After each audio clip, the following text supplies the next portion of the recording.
Hai semua, kali ini saya akan menjelaskan materi perkuliahan saya yaitu analisa biaya standar yang akan diterangkan lebih jelas dalam video berikut ini. Assalamualaikum warahmatullahi wabarakatuh. Perkenalkan, nama saya Tasya Cayani Fitri dari kelas D4181. Di sini saya akan menjelaskan tentang analisa biaya standar. Biaya standar adalah biaya yang ditentukan di muka yang merupakan jumlah biaya yang seharusnya dikeluarkan untuk membuat satu satuan produk atau untuk membiayai kegiatan tertentu. Manfaat sistem biaya standar memberikan pedoman kepada manajemen berapa biaya yang seharusnya untuk melaksanakan kegiatan tertentu sehingga memungkinkan mereka melakukan pengurangan biaya dengan cara perbaikan metode produksi, pemilihan tenaga kerja, dan kegiatan yang lain. Kelemahan biaya standar, tingkat keketatan dan kelonggaran biaya standar tidak dapat dihitung dengan tepat. Meskipun sudah ditetapkan dengan jelas jenis standar apa yang dibutuhkan oleh perusahaan, tapi tidak ada jaminan bahwa standar telah ditetapkan dalam perusahaan secara keseluruhan dengan keketatan dan kelonggaran yang relatif sama. Seringkali standar cenderung untuk menjadi kaku atau tidak fleksibel, meskipun dalam jangka waktu pendek. Keadaan produksi selalu mengalami perubahan, sedangkan perbaikan standar jarang dilakukan. Perubahan standar menimbulkan masalah persediaan. Di sini, prosedur penentuan biaya standar dibagi menjadi 3. Yang pertama, prosedur penentuan biaya bahan baku standar. Yang kedua, prosedur penentuan biaya tenaga kerja standar. Yang ketiga, prosedur penentuan biaya overhead pabrik standar. Yang pertama, kita akan membahas biaya bahan baku standar.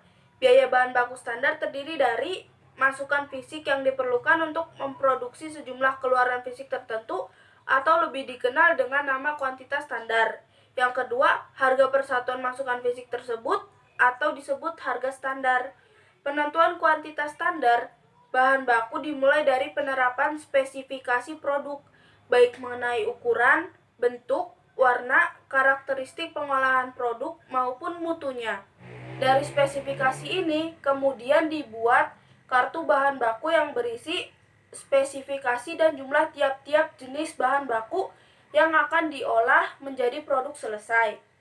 Kuantitas standar bahan baku dapat ditentukan dengan menggunakan yang pertama itu penyelidikan teknis, yang kedua analisis catatan masa lalu dalam bentuk menghitung rata-rata pemakaian bahan baku untuk produk atau pekerjaan yang sama dalam periode tertentu di masa lalu. Terus menghitung rata-rata pemakaian bahan baku dalam melaksanakan pekerjaan yang paling baik dan yang paling buruk di masa lalu.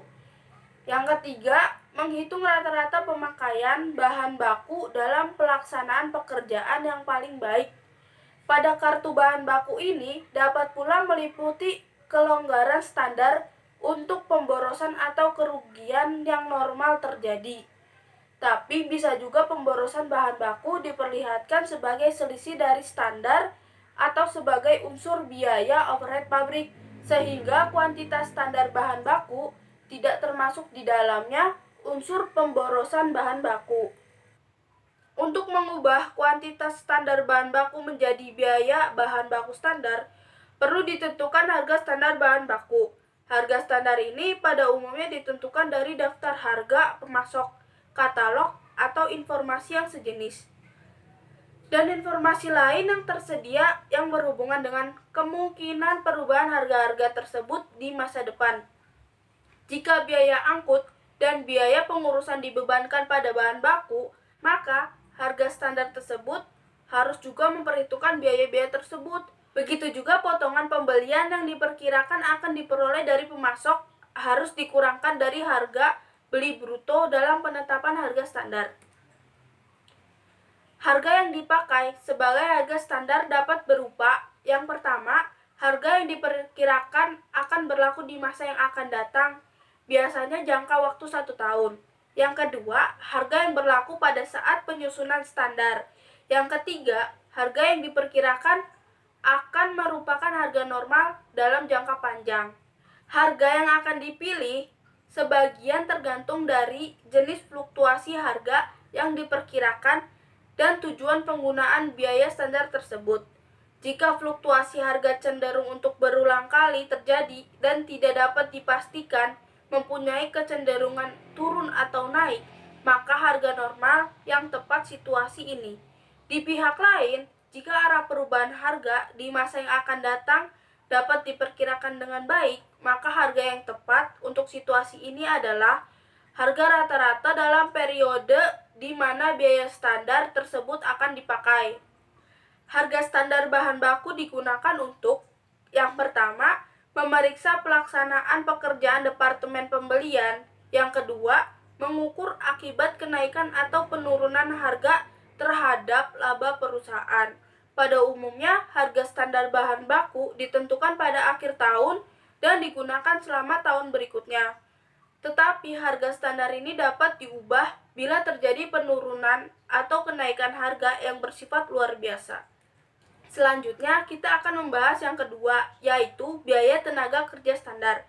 Seperti halnya dengan biaya bahan baku standar, biaya tenaga kerja standar terdiri dari dua unsur, yaitu yang pertama, jam kerja standar. Syarat mutlak berlakunya jam tenaga kerja standar adalah yang pertama, tata letak pabrik, plan layout, yang efisien dengan peralatan yang modern sehingga dapat dilakukan produksi yang maksimum dengan biaya yang minimum. Yang kedua, pengembangan staf perencanaan produksi, routing, scheduling, dan dispensing, agar aliran proses produksi lancar tanpa terjadi penundaan dan kesimpangsiuran. Yang ketiga, pembelian bahan baku direncanakan dengan baik sehingga tersedia pada saat dibutuhkan untuk produksi. Yang keempat, standarisasi kerja karyawan dan metode-metode kerja dengan instruksi-instruksi dan latihan yang cukup bagi karyawan sehingga proses produksi dapat dilakukan di bawah kondisi yang paling baik. Jam tenaga kerja dapat ditentukan dengan cara yang pertama, menghitung rata-rata jam kerja yang dikonsumsi dalam suatu pekerjaan dan kartu harga pokok periode yang lalu. Yang kedua, membuat tes run operasi produksi di bawah keadaan normal yang diharapkan. Yang ketiga, mengadakan penyelidikan gerak dan waktu dari berbagai kerja karyawan di bawah keadaan nyata yang diharapkan. Yang keempat, mengadakan taksiran yang wajar yang didasarkan pada pengalaman dan pengetahuan operasi produksi dan produk. Jam kerja standar ditentukan dengan memperhitungkan kelonggaran waktu untuk istirahat, penundaan kerja yang tak bisa dihindari seperti menunggu bahan baku, reparasi, dan pemeliharaan mesin. Dan faktor-faktor kelelahan kerja. Tidaklah mungkin seorang pekerja memiliki tingkat kecepatan yang sama dalam setiap menit selama 8 jam kerja. Yang kedua, tarif upah standar. Penentuan tarif upah standar memerlukan pengetahuan mengenai aktivitas yang dijalankan, tingkat kecepatan tenaga kerja yang diperlukan, rata-rata tarif upah per jam yang diperkirakan akan dibayar. Tarif upah standar dapat ditentukan atas dasar perjanjian dengan organisasi karyawan. Yang kedua, data upah masa lalu yang dapat digunakan sebagai tarif upah standar adalah rata-rata hitung dan rata-rata tertimbang atau median dari upah karyawan masa lalu. Yang ketiga, perhitungan tarif upah dalam keadaan operasi normal. Yang terakhir, kita akan menjelaskan tentang biaya overhead pabrik standar. Prosedur penentuan tarif biaya overhead pabrik standar dihitung dengan membagi jumlah biaya overhead pabrik yang dianggarkan pada kapasitas normal dengan kapasitas normal. Manfaat utama tarif overhead standar ini yang meliputi unsur biaya overhead pabrik variabel dan tetap adalah untuk menentukan harga pokok produksi dan perencanaan.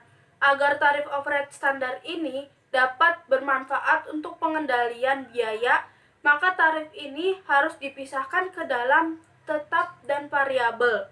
Untuk pengendalian biaya overhead pabrik dalam sistem biaya standar, maka perlu dibuat anggaran fleksibel, yaitu anggaran biaya untuk beberapa kisaran kapasitas. Ada perbedaan pokok antara tarif biaya overhead standar untuk penentuan harga pokok produk dengan tarif biaya overhead untuk pembuatan anggaran fleksibel. Tarif biaya overhead standar menggabungkan biaya tetap dan biaya variabel dalam satu tarif yang didasarkan pada tingkat aktivitas tertentu. Sebagai akibatnya, dalam tarif biaya overhead pabrik ini, semua biaya overhead pabrik diperlakukan sebagai biaya variabel. Di pihak lain, anggaran fleksibel memisahkan faktor-faktor biaya tetap dan variabel dan memperlakukan biaya overhead tetap sebagai biaya yang jumlah totalnya tetap dalam volume tertentu. Sekian presentasi dari saya. Sekiranya ada kekurangan ataupun kelebihan, mohon dimaafkan. Wassalamualaikum warahmatullahi wabarakatuh. Don't stay away for too long, don't go